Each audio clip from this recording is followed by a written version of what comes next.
The address of the Federal Bureau of Investigation's Joint Terrorism Task Force in New York, the hub for all law enforcement intelligence in America's most populous city, is not advertised. The office is in a block-long brick and terracotta building at the western edge of Manhattan's gentrified Chelsea neighborhood. A half-century ago, it was part of a Nabisco factory complex producing Oreo cookies and saltine crackers. Today, the giant rows of industrial ovens on the 10th floor have been replaced by a sterile government office suite, unadvertised and unremarkable.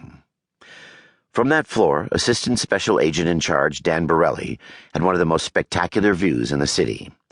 Sitting at his desk, he could see the Hudson River, Lower Manhattan, and the construction cranes clustered around Ground Zero, where terrorists destroyed the World Trade Center on September 11, 2001. On a clear day, he could see the Statue of Liberty in the distance. At 48, Borelli retained the laid-back cool of his Southern California childhood. He had a strong jaw and a full head of dark hair. His office was decorated with mementos of a nearly 24-year FBI career. Plaques noted his tenure as one of the FBI's top agents in Jordan. Souvenir rugs commemorated his time in Pakistan. There he interrogated and won a confession from a scientist working to obtain anthrax for the terrorist group Al-Qaeda. And he had fingerprinted and photographed senior Al-Qaeda member Ramzi bin al-Shaiba, a would-be hijacker who was whisked off to a CIA secret prison. On his desk, Borelli kept a prescription bottle labeled Prozac. He had gotten the container from a pharmacist friend and filled it with M&Ms, a bit of dark humor aimed at newcomers who dropped in and saw the boss hard at work, apparently crunching away on antidepressants. It was an unremarkable late summer Wednesday, a bit cloudy with a gentle breeze. Borelli occupied the morning by looking at intelligence reports indicating that a terrorist named Salah Ali-Salah Naban might soon emerge from hiding in Africa. The FBI had been looking for Naban since 1998, when Borelli was sent to Kenya as part of the team that responded to al-Qaeda's twin bomb attacks on the U.S. embassies in Nairobi, Kenya, and Dar es Salaam in Tanzania. The attacks left hundreds of local civilians dead, along with the targeted Americans. More than a decade later, he didn't see anything in the new reports to suggest that a break in the case was imminent. Rumors circulated all the time. Everyone would get spun up, but leads like this one almost always turned out to be nothing. The phone on his desk rang. It was Bill Sweeney, calling from the counterterrorism division at FBI headquarters in Washington.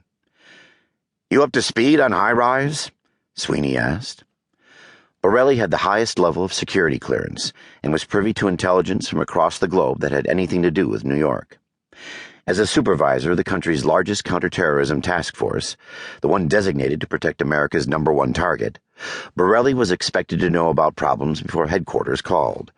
But there were thousands of open cases, and he'd never heard of this one. "What's high-rise?" he said. Sweeney paused. They were talking on the general line, not the secure encrypted phone.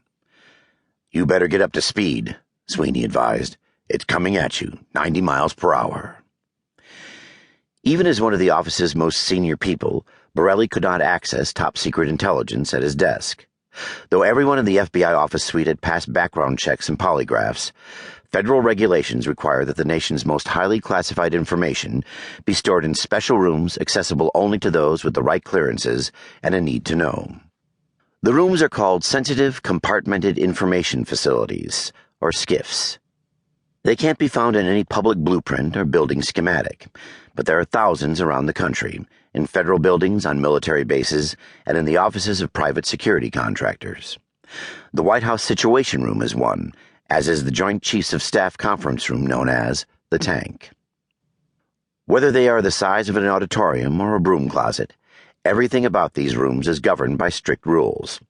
The walls are 3 layers of drywall thick, stuffed with acoustic batting and coated with a sound-dampening sealant. Ceilings and walls are permanently joined together, eliminating tiny seams through which a spy might coax a microphone. Even hanging a picture is nearly always prohibited because it requires putting a hole in the wall.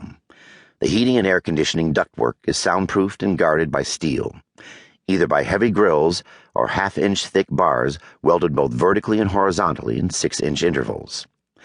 The plumbing is designed not to carry electric signals, lest someone use the pipes to detect conversations.